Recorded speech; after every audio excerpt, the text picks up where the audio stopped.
Donc on voit bien qu'il y a des ruptures qui se produisent là, des ruptures qui viennent se conjuguer avec la rupture urbaine, qui viennent aggraver en quelque sorte le déficit urbain. Je crois que c'est la combinaison des deux qui pose le problème. Et je pense que le politique, dans lequel je me mets totalement, n'a pas su remailler, n'a pas su trouver le moyen. Je ne suis pas sûr que ça soit une volonté de ne pas faire.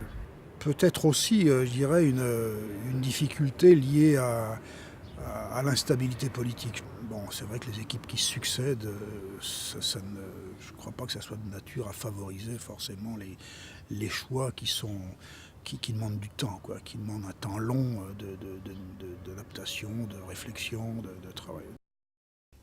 J'étais arrivé à Villeneuve en 1955. J'avais adhéré au Parti Socialiste en 1955 ici à Villeneuve.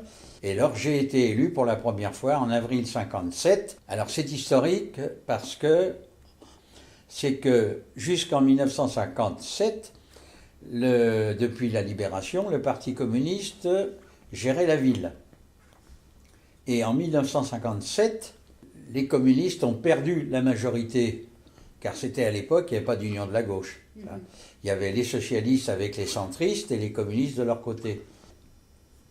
Donc le maire qui a été élu, c'était Marius Feiss, jusqu'en 77. 77, c'était Marius Feiss socialiste. Alors, depuis 77, la mairie a changé d'orientation à chaque élection. Ouais. Il n'y a pas beaucoup de villes comme ça.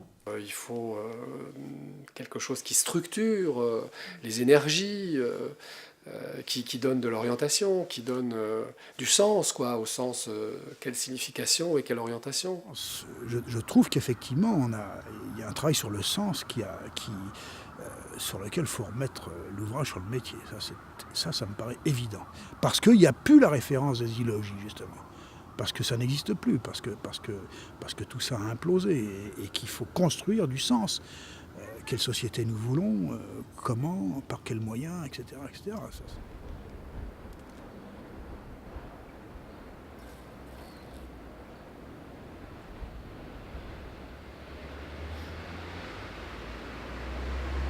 Bon, on habite au 30 avenue de Valenton.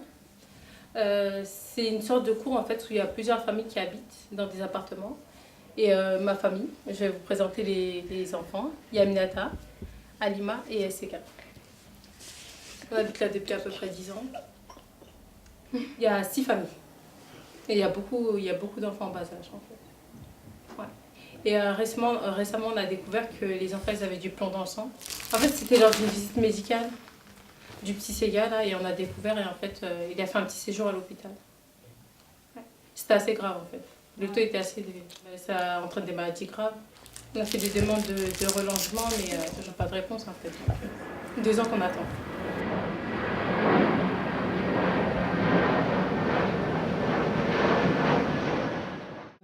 Sur Village Saint-Georges, pour donner quelques chiffres comme ça, on a 3000 demandeurs de logement.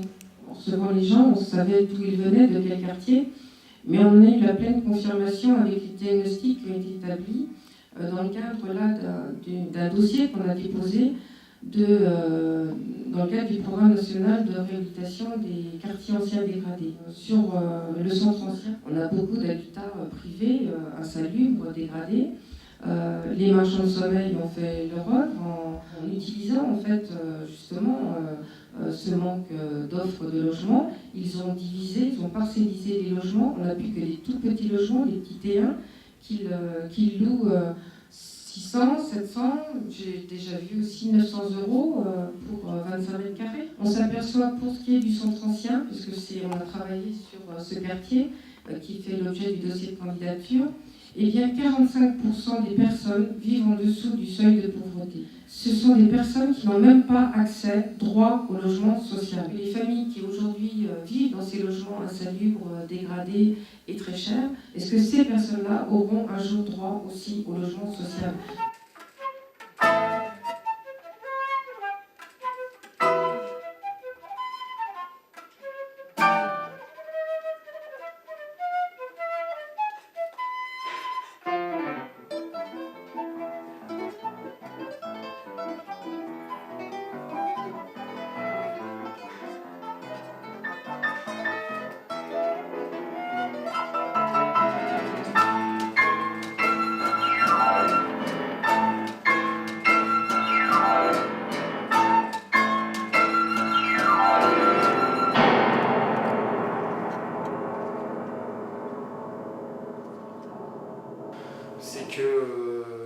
l'étude l'a montré, en 4 ou 5 ans, il y a eu 400 habitants de plus sur le secteur sans construction neuve.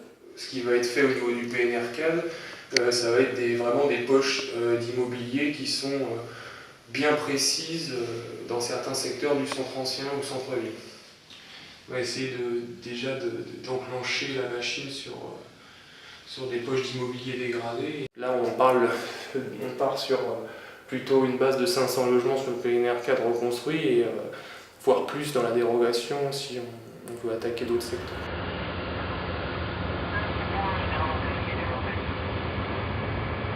Il faut voir aussi qu'on est contraint beaucoup par l'aéroport d'Orly et son plan d'exposition au bruit. Alors ça, c'est justement, il va y avoir une demande de dérogation pour pouvoir faire ces opérations de reconstruction de logements collectifs. Alors le plan d'exposition au bruit, il date de 75 quand même, avec une directive de 77. Ces plans d'occupation des sols ont été faits par les services de l'État en fonction de ces directives. Donc ce qui veut dire qu'ils donnaient des droits à construire très, très minimes. Ça représente une bonne partie du territoire. Après, les contraintes ne sont pas forcément les mêmes en zone B ou en zone C, puisqu'en zone B, on ne peut quasiment pas faire de logement. En zone C, on a encore la capacité de faire des logements individuels. Toute cette zone qui est, par exemple, ici actuellement, c'est de la zone B. Il n'y aura pas de dérogation sur ce secteur-là actuellement, parce qu'il y a aussi la révision du plan d'exposition au bruit qui est en cours, et qui pourrait diminuer la zone B. Mais ça, c'est pas encore fait, il y a un avis, mais rien n'est fait. Pour la zone C, par contre, on a peut-être la possibilité d'avoir une dérogation, et même, on espère fortement de l'avoir, hein, parce que sinon le projet n'est pas viable. Tout simplement, vraiment clair là-dessus. Ne pas pouvoir faire de renouvellement urbain, c'est très compliqué sur un centre-ville. En sachant quand même que dès les années 70, il y avait quand même eu des ébauches de projets sur le centre ancien. Justement pour dire que le bâti était assez vieux et qu'il fallait certainement le moderniser dès 70. Donc, et après, paf, ça ne s'est pas fait et en 75, il y a eu l'arrêté interpréfectoral, donc ça a vraiment bloqué les choses. Et puis surtout, la situation ne s'est pas améliorée au niveau de l'immobilier. Ça a bloqué, on va dire, la réurbanisation de la ville.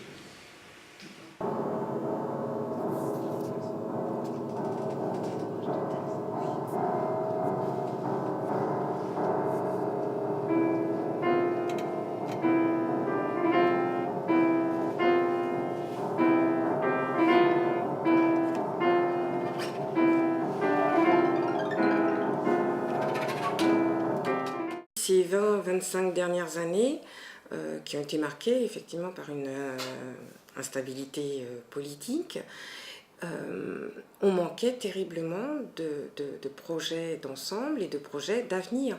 Ce PEB nous empêchait par exemple de construire plus.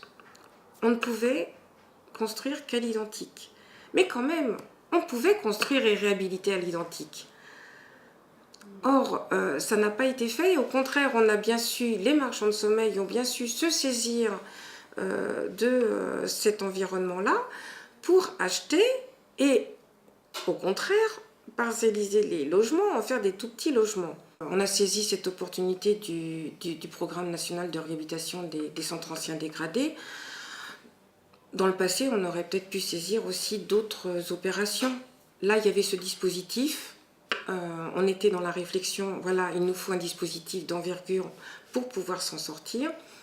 Il est proposé par l'État, on s'est tout de suite inscrit et donc on a été lauréat donc décembre 2009 et on a su en juin 2010 les montants des subventions auxquelles on allait avoir droit, donc des subventions substantielles qui va nous permettre de réaliser, je l'espère, une belle opération. La situation est devenue telle qu'il faut savoir, oui, travailler sur un projet d'ensemble et puis penser à l'avenir.